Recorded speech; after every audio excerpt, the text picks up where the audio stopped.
Hey guys, well, as I'm headed to a ball game, I promised you within a few days I would give you the lowdown on on the main character of my book.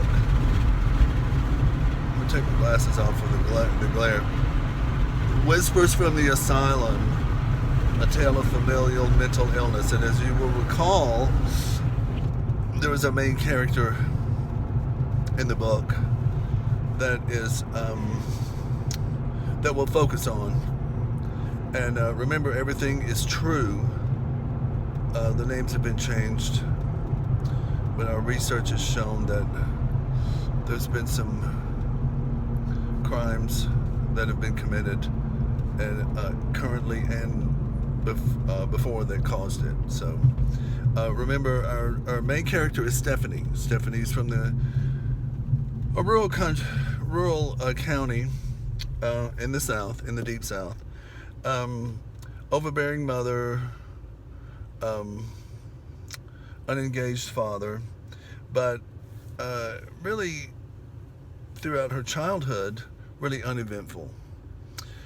When she became a teenager, she became pregnant by a guy named Scott. Okay? In the story, Scott dumps her, and all of a sudden she's afraid, alone. The only person she has to depend on is her older sister, who is an enabler, and actually is more or less at least 49% responsible for the crap that has gone on in Stephanie's life because of her enabling spirit. Stephanie gets pregnant by a guy named Scott. He dumps her. She's alone and afraid. Now let me say one thing. In writing this story, this situation happened to my brother. My brother was very laid back, but a drinker from early on. And a girl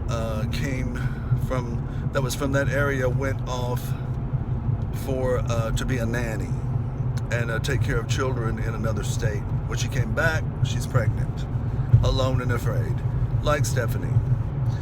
And so my brother is a sitting duck.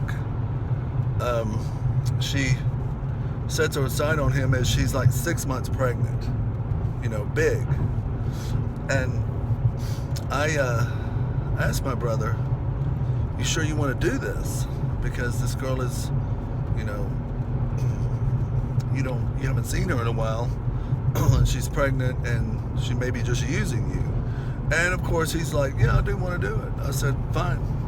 Well, it wasn't but 2 years hence that she moved them to another state, declared that she was tired of being poor, and divorced him. Talked about him like a dog for the rest of his life to the children. When she knew how he was when she met him. Now, do I judge her for that? No, she was alone and afraid and pregnant. Same for Stephanie. So Stephanie sets her sight on a guy named Chris. Chris doesn't have 2 nickels to rub together, and he's not very smart. But she determines that she will fuck him immediately in order to convince him that this baby that she's carrying is his. And so she does.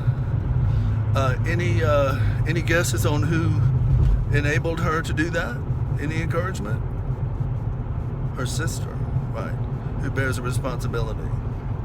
So that's why Stephanie has the new title of the biggest whore, because she deliberately did it. She deliberately lied to her husband, her future husband, told him that it was his baby.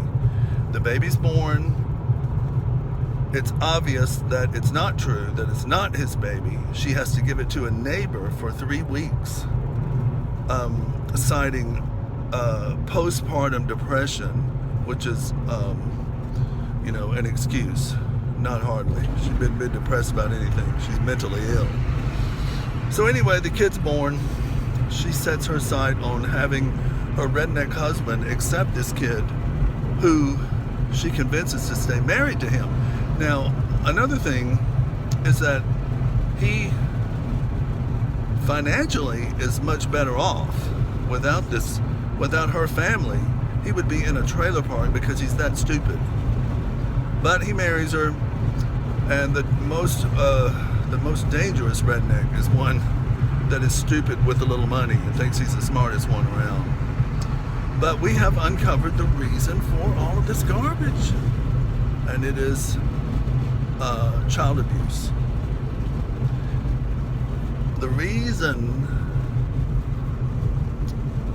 that she has her second son and kind of ignores him and causes his same-sex attraction because she didn't fully bond with him is clear.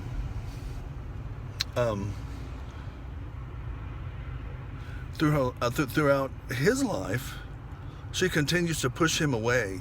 He never has a girlfriend.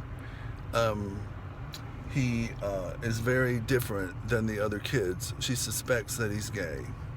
But in order to keep her redneck husband in line, who hates blacks and hates gays, he's a real redneck, just a real uneducated redneck. But she's poured everything into this guy all these years. And she actually has become him. Took herself out of church, only let her kids go because of her mother, who insisted. It's so common. And so our story will pick up there. I wanted to give some background information on these characters before we put it into writing, which is on track. Stephanie's a sick fuck. And there's more to come. More abuse, which explains her state when she gets confirmation that he is gay, that he is very gay, and it is because of her that she's jumping out of windows in order to commit suicide, because there was abuse that she's been covering up for. So I'm going to end it there. I'm going to post this, and we will continue with Stephanie part 2 very soon. Tune in.